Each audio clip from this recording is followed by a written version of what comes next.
This year, we celebrate 20 amazing years. And we want to say thank you. Because of you, we've become innovative, creative, and committed to providing the best customer service in the Bahamas. Because of you, we have given back to our community.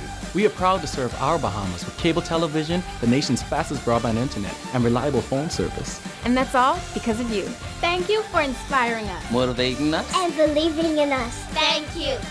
For 20 years! The murder count climbs after a man is shot and killed in Kennedy Subdivision. Environmentalists call for a pause on oil drilling. The Trade Union Congress remains concerned about NHI implementation. Plus, Junkanoo officials expecting a sold-out crowd at the New Year's Day parade. We've got those stories and more coming up tonight. I'm Dana Smith, and NB12 starts right now.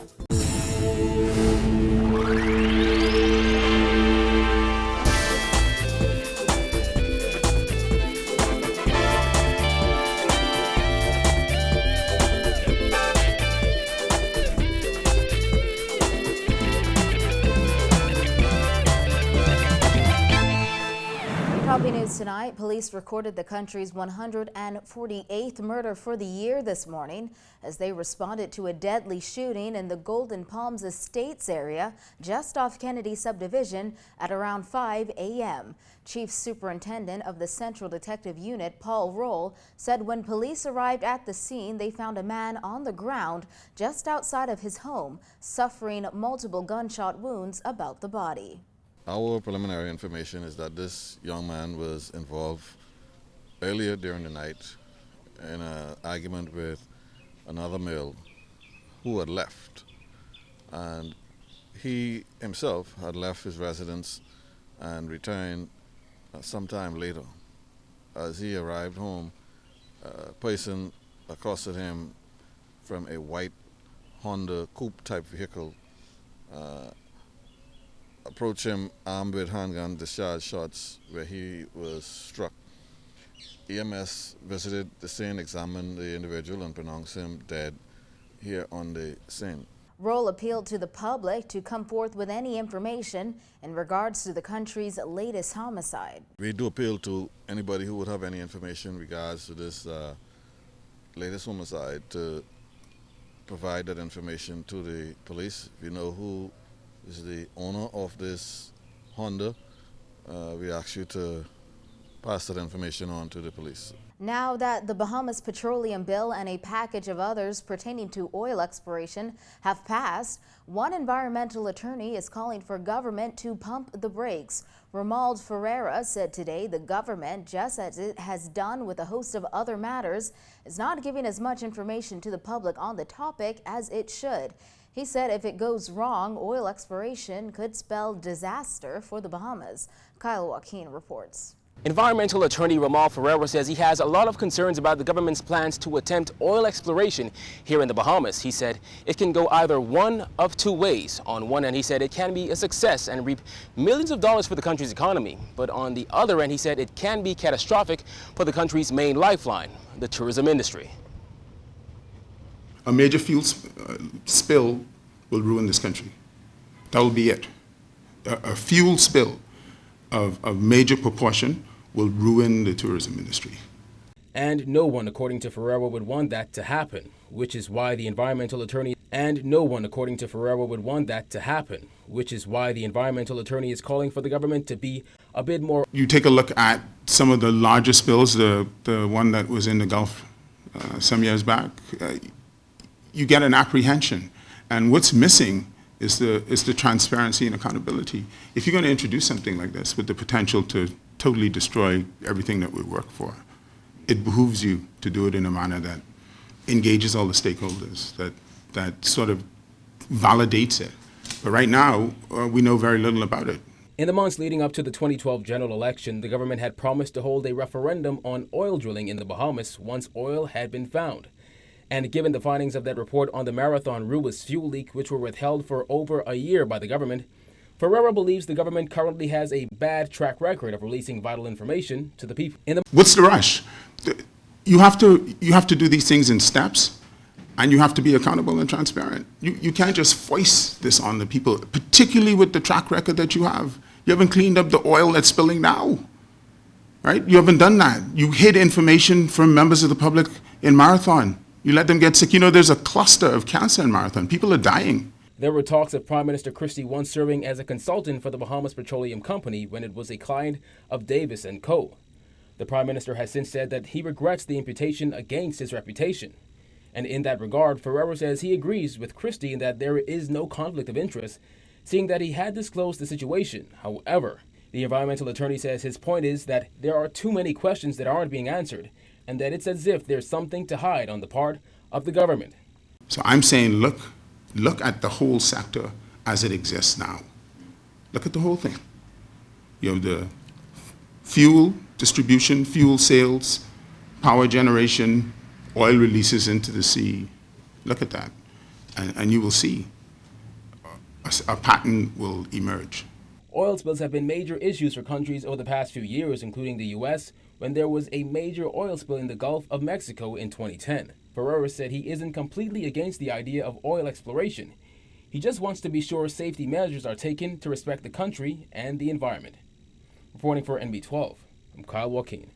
With registration for national health insurance set to start on January 18th, the Trade Union Congress is expressing concern that government has yet to provide the umbrella union with key information about the plan and how it will impact its members. Simone Davis reports.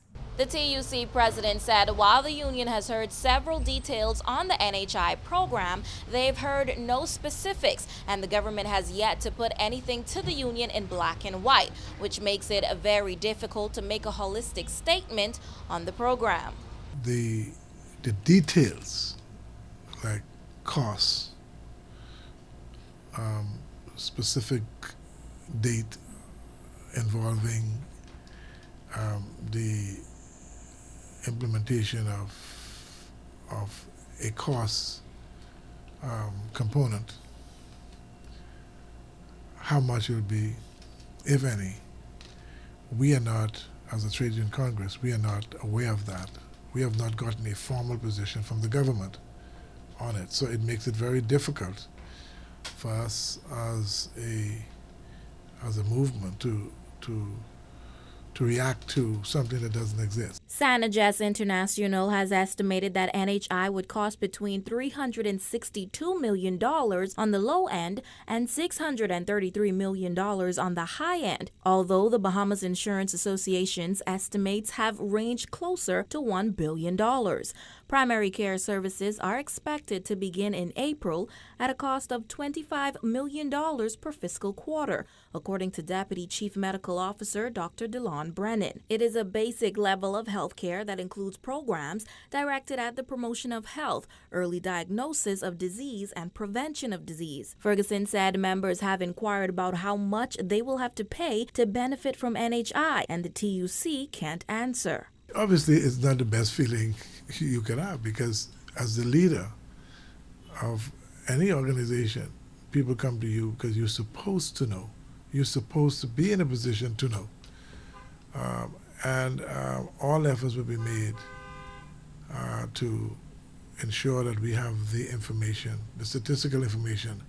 Even if it's not a formal position, at least we would ask the government to give us what they have at this stage, so we can advise the membership what to expect, and even though it may be subject to some adjustments.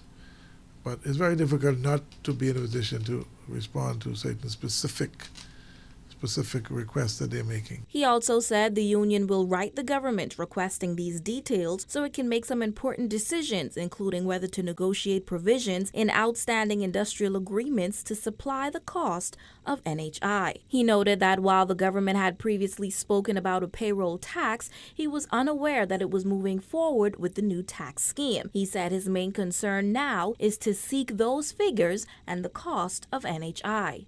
I have not yet seen any figures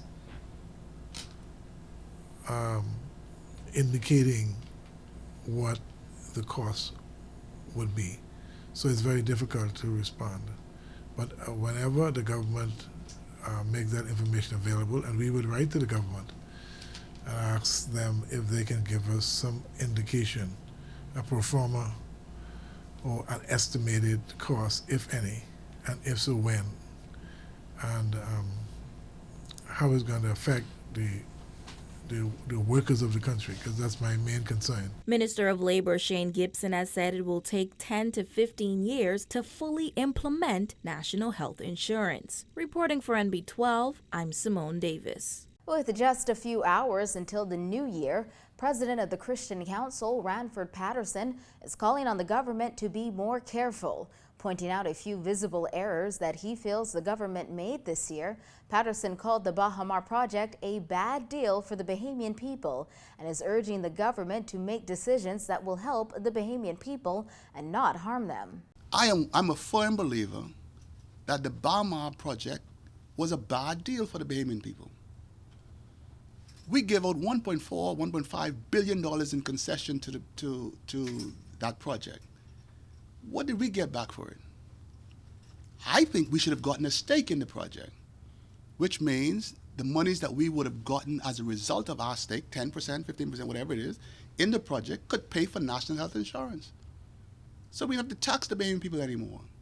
Patterson also called 2015 one of the saddest years he has ever seen. I think the majority of the problems that we face today is because of hopelessness.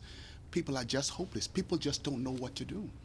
And I think all of the things that's happening in our country today is a direct result of the hopelessness that we see. There are a lot of people who don't have food in their houses, rents are behind, mortgages are behind, banks are calling them. They don't know what to do, and this baffles me, that the powers that be do not see that the country is hurting, that the people in this country are hurting so much that they don't know what to do.